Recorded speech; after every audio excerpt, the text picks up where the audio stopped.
X 36వ division కార్పొరేటర్ని. నిన్నటితోటి మాకు పదవి కాలం ముగిసింది. అడ్వకేట్గా ప్రాక్టీస్ చేస్తున్నాను. నిన్న TV5లో కథనం వచ్చింది. 36వ డివిజన్ డ్వాక్రా గ్రూపుల్లో అవకతవకలు జరిగినాయని, ఒక 20 లక్షలు 30 లక్షలు స్కామ్ జరిగిందని, అందులో కార్పొరేటర్ హస్తంతో జరిగిందని, దానికి అధికారికంగా అందరి దగ్గర సాక్ష్యాలు ఉన్నాయని, పోలీస్ కేసు అయ్యింది, పోలీసు వారు విచారణ చేపట్టారని వచ్చారు. చట్టం ముందు అందరం సమానమే. నేను నిజంగానే చేశాను. అదే పీడీ వారిని కనుక్కొని, అయ్యా నేను చేసిన తప్పే, నా డివిజన్లో కాకుండా నా ఇంట్లో పనోళ్ళ పేరు మీద వాళ్ళకి తెలియకుండా బెనామీ పేర్ల మీద తీసేసుకున్నాను. మీరు ఎంతో చెప్తే నాకు జైలు అంటే భయం వేసేస్తుంది, కేసులు అంటే భయం వేసేస్తుంది, నేను డబ్బులు కట్టేస్తాను సార్ అని వచ్చాను. అసలు అప్పుడు అన్నారు, మేడం అసలు మీ పేరు మీద కానీ కంప్లైంట్ ఎవరూ ఇవ్వలేదు, మీ ఇంట్లో పనోళ్ళ మీద మీరు బినామీలు పెట్టి తీసుకున్నారని, వాళ్ళకి తెలియకుండా తీసుకున్నారని కానీ ఎక్కడా మాకు కంప్లైంట్ రాలేదు, మేము ఎవరికీ చెప్పలేదు అన్నారు. మరి TV5లో నిన్న సాయంత్రం వచ్చింది సార్ కథనం, ఇదిగోండి అని చెప్పి వీడియో చూపించాం. వీడియో చూపిస్తే మాకు పేపర్లో ఇలా పడితే కలెక్టర్ గారి నుంచి వచ్చినాయని మేమే ఫైనల్ కన్క్లూజన్కి రాలేదు, మిమ్మల్ని మేము ఎలా చెప్తాం అంటే, అది కాదు సార్ గ్రూపులో అనొద్దు, ఏ గ్రూప్ జరిగిందో గ్రూప్ పేరు చెప్పండి, మేము సార్ట్అవుట్ చేసుకుంటాం అన్నా. ఏ గ్రూపులోనూ అవకతవకలు జరగలేదండి. కొన్ని ఎన్పిఐని గ్రూపులు మేము 6 నెలలుగా కట్టలేదు, కొంచెం సమస్యల వల్ల అన్నారు. కొద్దిమంది ఏమో మేము సిఆర్పి గారికి ఇచ్చాం, సిఆర్పి కట్టలేదు అంటున్నారు. వాటి మీద విచారణ చేస్తున్నాం తప్ప మీకు వీటికి ఏ సంబంధం లేదు అన్నారు. మేము దాన్నే రిప్రజెంటేషన్ చేసి ఆయనకి లెటర్ ఇచ్చాం. ఆయన లెటర్ తీసుకుని స్టాంప్ వేసి ఇచ్చారు. సో 36వ డివిజన్లో ఏ గ్రూపుల్లో అవకతవకలు జరిగాయో ఆర్టీఐ ద్వారా అడుగుతాను. అలాగే 36వ డివిజన్లో కార్పొరేటర్ ఎవరి పేరు మీద వాళ్ళకి తెలియకుండా తీసుకుందో తెలియజేయాలని కోరుకుంటున్నాను మీడియా. ఇప్పుడు ఇక్కడ వీళ్ళు ఉన్న వాళ్ళందరూ నా డివిజన్లో గ్రూప్ సభ్యులు, మొత్తం 50 గ్రూపులు ఉన్నాయి నా దాంట్లో. 3 సిఆర్పీలు, 50 పైన గ్రూపులు ఉన్నాయి, 3 సిఆర్పీలు, 2 సిఆర్పీలు బాగానే ఉన్నాయి, 1 సిఆర్పీ తేడా వచ్చింది. ఆ తేడా వచ్చిన దాంట్లో 5 గ్రూపులు తేడా వచ్చినాయని వచ్చినాయి.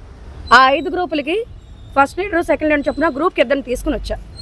మీరేమైనా ఎంక్వైరీ చేసుకోవాలన్నా ఇప్పుడు నేనేమైనా చెప్తే చెప్పించానంటారు. సో వాళ్ళ దగ్గర బ్యాంక్ స్టేట్మెంట్లు ఉన్నాయి. వీళ్ళల్లో ఎవరన్నా కార్పొరేటర్ గారికి ఇచ్చారా, వీళ్ళకి తెలియకుండా కార్పొరేటర్ ఏమైనా తీసుకుందా, వీళ్ళు ఏమైనా ఇప్పుడు దాకా కట్టకుండా ఉన్నారా అన్నది మీరే ఎంక్వైరీ చేసుకుని నాకు చెప్పండి. మెయిన్ 5 గ్రూపులు తేడాలు వచ్చినాయి అన్నారు. శ్రీ మహాలక్ష్మి, శ్రీదీప్తి, మారుతి, ఇంకేంటమ్మా విఘ్నేశ్వర, సిద్ధి వినాయక, ఆ గ్రూప్ సభ్యులు అందరూ ఇక్కడే ఉన్నారు. మీరు ఏ గ్రూప్ ఎవరిని అడిగి ఆ గ్రూపుల దగ్గర మిగతా అన్ని గ్రూపులు సక్రమంగా కట్టేస్తున్నారు. సో సక్రమంగా కడుతున్నారు కానీ గొడవ లేదు. మనకి తేడా వచ్చిన గ్రూపులోనే దొంగ ఉండాలి, తేడా వచ్చిన గ్రూపులన్నీ ఇక్కడ పెట్టేస్తాను. నేను దొంగ అయితే నేను దొంగతోనే ఒప్పేసుకుంటాను. ఇది రాజకీయం చెయ్యాలి, నీ తోటి వాళ్ళని ఎవరినో నీ తోరబుట్టిన వాళ్ళనో నువ్వు నుంచోబెట్టుకోవాలి అంటే నేను కాదు అన్ను. కొన్ని సంవత్సరాలుగా రాజకీయంగా ఉన్నాను. నేను వ్యక్తిగత దోషానికి చాలా దూరం. నాకు ఎవరు పోటీకి నిలబడినా పిన్నో బాబాయో అన్న అనుకుని నవ్వుకుంటూ అటు ప్రచారం చేయండి ఇటు ప్రచారం, అవతలోని చెడ్డోని చేస్తే నేను మంచి అయిపోను. ఇది రాజకీయ లబ్ధి కోసం జరుగుతుందా, లేదంటే నేను ఎవరికైనా కంటగింపుగా ఉండి పార్టీ నుంచి తొలగించడానికి కుట్ర జరుగుతుందా అన్నది మీరే ఆలోచించి చెప్పండి. దీనికన్నా అన్ని డివిజన్లో చాలా జరుగుతున్నాయి. ఇంకా పై అధికారులు నాకన్నా ఎక్కువ తిన్నారని వస్తున్నారు. రుజువులతో సహా పెట్టారు. వాటి మీద విచారణ ఉండదంట. కంప్లైంట్ లేని గ్రూపులో రూపాయి తినని నా మీదే కంప్లైంట్లు అంట. ఇది TV5 వారు ఏ ఆధారంతో వేశారు? నేనే డైరెక్ట్గా మీడియా ముందుకు వచ్చాను. TV5 వారు చెప్పారు కదా, అధికార ప్రతినిధి చెప్పారు, పోలీస్ స్టేషన్లో కేసు ఉంది, నా ఇంట్లో 2 పని వాళ్ళని పెట్టి దిగమింగాను ఆ వర్డ్ కాన్సర్. నా ఇంట్లో ఆ 2 పని వాళ్ళు ఎవరు, వాళ్ళకి తెలియకుండా ఎక్కడ తీసుకున్నాను, వాళ్ళకి వచ్చిన బ్యాంక్ నోటీస్ చూపించండి దయచేసి. మీ మీద పగబెట్టాను అనుకోండి, నా దగ్గర ఆన్సర్ ఉంటుంది. మీ మీద ఎందుకు పగబట్టానో మీ దగ్గర ఆన్సర్ ఉంటుందా? నేనైతే పార్టీకి విధేయతతో ఉన్నాను. పార్టీకి వ్యతిరేకంగా ఏ కార్యకలాపాలు చేయలేదు, ఎవరి మీద ఏ ఆరోపణలు చేయలేదు. గత నెల రోజులుగా పార్టీ కార్యక్రమాలు నన్ను పిలవకపోయినా ఇది ఏంటి అని అడగల. నా డివిజన్లు ఇన్ఛార్జ్ మారిపోయినా నేను అడగల. ఇంటింటికి పథకానికి ఇన్ఛార్జ్ తిరుగుతూనే నేను అడగల. ఇప్పటికీ నేను ఎవరిని అడగలేదుగా. ఎందుకంటే పదవి కొంతకాలం, పార్టీ ముఖ్యం. నేను పార్టీకి వ్యతిరేకంగా ఏమన్నా చెప్పానా? ఎవరు తిరిగితే ఏంటి పార్టీ తరఫున మీరు చేయండి, నా ప్రచారం నేను చేస్తాను. ఇదేగా నేను ఉన్నాను కామ్గాను. ఇంకా మీకు మనశ్శాంతి కలగాలంటే నేనేం చేయాలి? దీంట్లో 36 డివిజన్ కార్పొరేటర్ అక్క దగ్గరికి అయితే మా సమస్య మేము ఏ రోజు తీసుకెళ్ళలేదండి.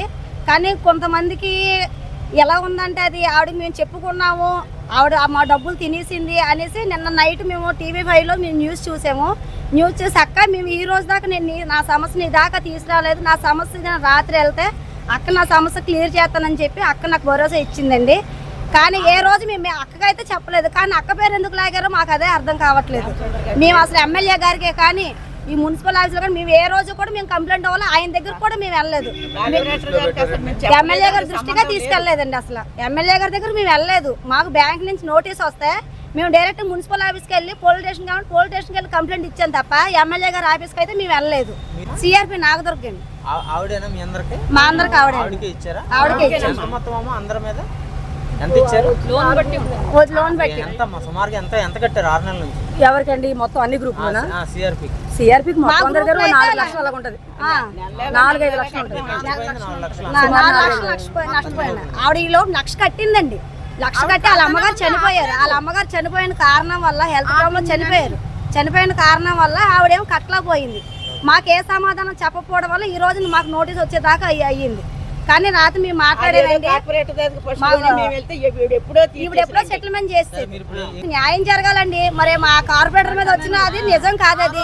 అది మేము మా కార్పొరేటర్ మీద అయితే మేము ఏ రోజు ఎవరికి మేము వినిపించుకోలేదు.